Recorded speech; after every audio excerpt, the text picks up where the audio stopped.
Prince Visantara, a royal clan from the Situ dynasty, the kingdom, which is also mentioned in the Mahabharata, somewhere in the upside of today's Rajasthan, and or we say western kind of the Asia's north-western part.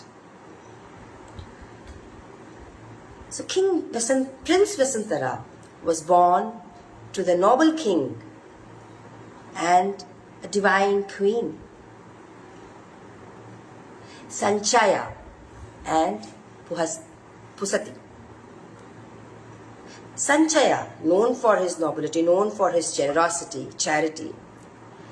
Pusati, known for her divine touch and the sandalwood smell. And obviously born to them, the prince grew up giving charity. He had been given so much from the royal clans, whether it was horses or the white elephants, but he always ensured to give back to anyone and everyone, everything, whatever is asked for. He never bothered about, this is valuable to me, this is mine. He kept giving. And it was absolutely unwelcome.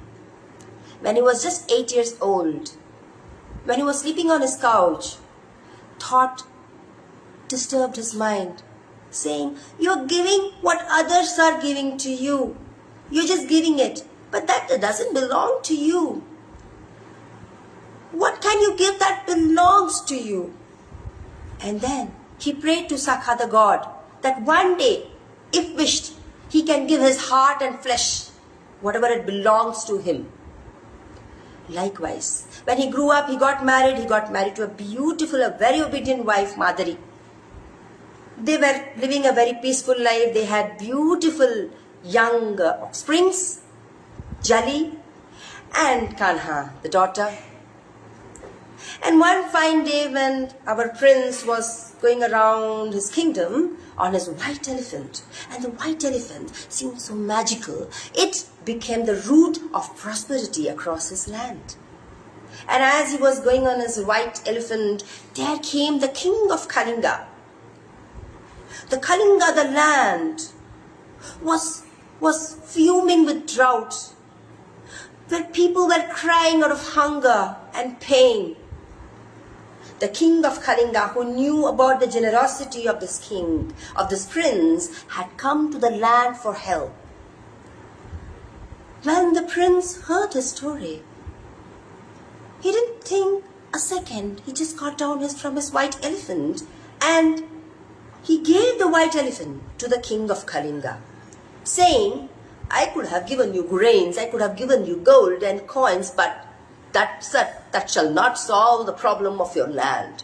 I give you the land, the elephant of prosperity, and I bless that your land became prosperous and all your people are peaceful and happy and not anybody is under hunger. When this white elephant was given to this king, the king of Kalinga was happy, but the people around the kingdom of the prince Vasantara, they got raged. They got fearful. That because they thought it is the root of prosperity. How can the prince give away the white elephant? He could have given anything else. And so they went to the king. And then they demanded to just remove Visantara from the kingdom, because he be the reason for all the problems that is going to come to their kingdom. Now, the demand was so heavy, and it is the praja, it was the dharma of the king. He had to ask his very, very loving son to go into exile. Without a hitch, without questioning, our Prince Visantara started off becoming a kind of a hermit and into the forest, along with his wife and the 2 children. Initially, of course, they were given 4 horses with a chariot with a lot of grains and all what is needed to run their life. But on the way, wherever he saw needy people, wherever he saw people with pain, he kept giving the sacks of grains and this and that. And finally, at one stage, he gave away, even the horses. Now, who could run the horses?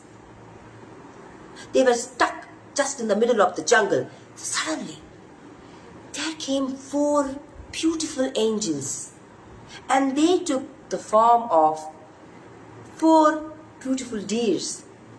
They took the chariot on their shoulders and they started to run.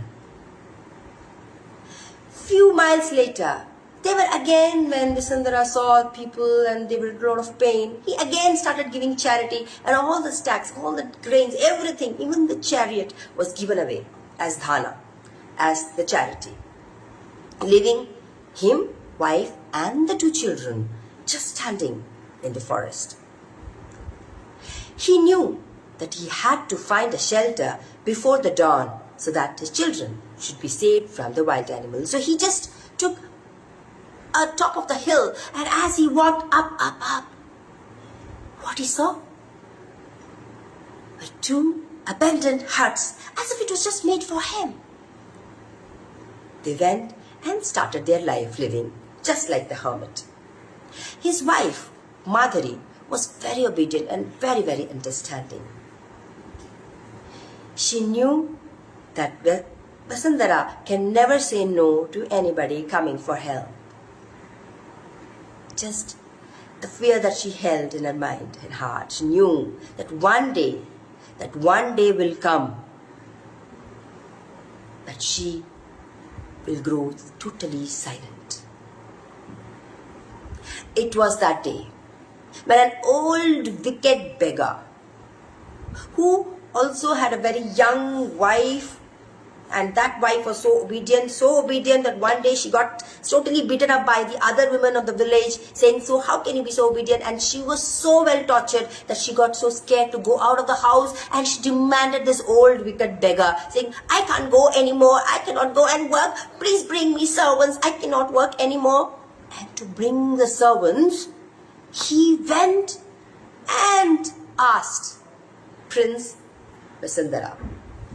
In the absence of his wife, when wife Madhuri was out in the jungle to collect the wild berries and fruits, he just took that time in and he went and spoke to Vasundhara, saying, so, oh, I am the old Brahmin beggar. I come to your feet to ask for help. And Vasundhara sitting, how can I help you? Tell me, what can I do for you? And so he asked, I want your 2 children. I want them to take along with me as slaves. At first, it was his heart. Vasundhara loved his children so much. But when this Brahmin beggar was asking, he realized that it was a test by the Almighty. And so, he decided to give away his children, knowing that this old man is going to abuse these children. He gave away. The children cried, Father, no, Father, please, no. But this man tied them, and then he just dragged them out into the jungle. Vasundhara knew that his children are going to suffer in the hands of this old beggar. Vasundhara knew that he is going to torture them, beat them, give them all kinds of abuse. Still, he lowered his anger, he calmed his mind and left everything to the Almighty.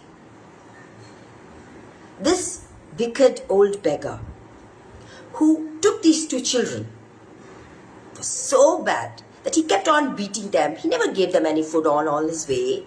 And during night time, he would tie these children with the trunk of the tree, and he instead would climb up the tree, saving himself from the wild animals.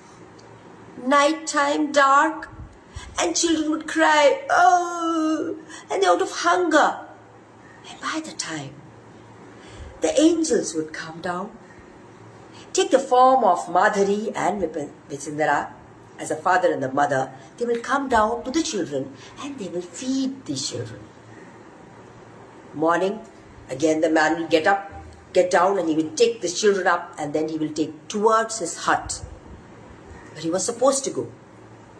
But he was supposed to take the left, but what stands, he took the right direction of the land, which took to the kingdom of Sanchaya. When the kingdom realizes comes this old beggar Brahmin who's coming along with his two children, and the children are bleeding and they are crying and they are so much in abuse. This went into the ears of the king, and who came up and saw, oh, he immediately recognized these two children. They were none other than their own grandchildren. So he immediately called in the beggar and said, okay, I give you the ransom, because he knew it was the giving of Sandara. He couldn't say no. So instead he bargained a price between the beggar. And the beggar took this as a chance, and he demanded the highest price for the son, Jali, and also the highest price, even double the price for his daughter, Kanha. So these two children were literally given back to the grandfather, the king, Sanjana. In return, the riches, the castle, the girls, and the horses that the old man got, he went out.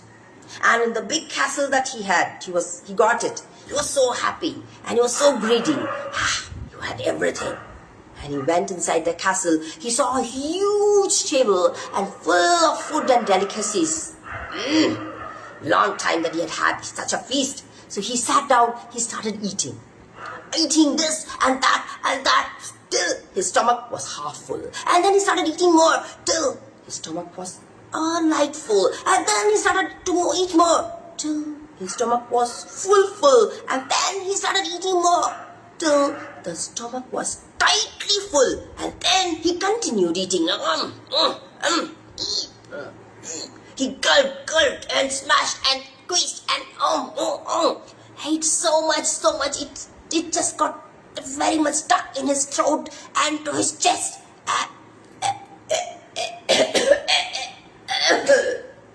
And he fell to the ground, eating so much and stuffing so much. The other side, the story of Vasundhara, the wife who had come back, who had seen the children not there, and she knew in her heart that it should have been the dream that she would have got, to have lost the children. She just sat quietly. She bowed to Vasundhara, saying so, I understand your pursuit. I say nothing. I'm here to serve you. Vasundhara was feeling so lucky inside to have got such a support and understanding wife. And all these been washed by the divinity. And they knew that there was a final test to be done. And there came the Sakha, the greatest, the God. And he came in the form of an old man again. And he came to Vasundhara, where the wife was seated in the next beside him. He came and said, oh Vasundhara, I demand something from you. Vasundhara said, just what can I do for you? He said, you have your wife, give it to me. I want to take your wife. No, Vasundhara's the last heart was his wife. He bowed and he gave away the last, whatever he had, the wife, to this old man, not knowing the divinity. But as soon as the old man received, seeing the generosity of the prince, Vasundhara, he smiled. And he shed his human avatar and he brought out his divinity. He blessed Vasundhara and his wife Matari and returned back to him, saying, now this is my property. I give it to you and I demand you not give it to anybody. You protect my property. Saying so, he blessed both of them and he vanished. Years passed. The Kalinga, the prince, the Raja of Kalinga, came back and returned the white elephant back to this kingdom. The people were joyful and they forgot and they wanted to have the prince back. The king Sanjana went to call for the prince and his wife. They were brought back with so much of respect back to their kingdom. And inside the kingdom, they saw the two children waiting for them. They were all reunited, and the life was so blissful. Yet, Vasundhara never ever gave up giving for others. The charity continued, and his life continued to be as blissful as possible.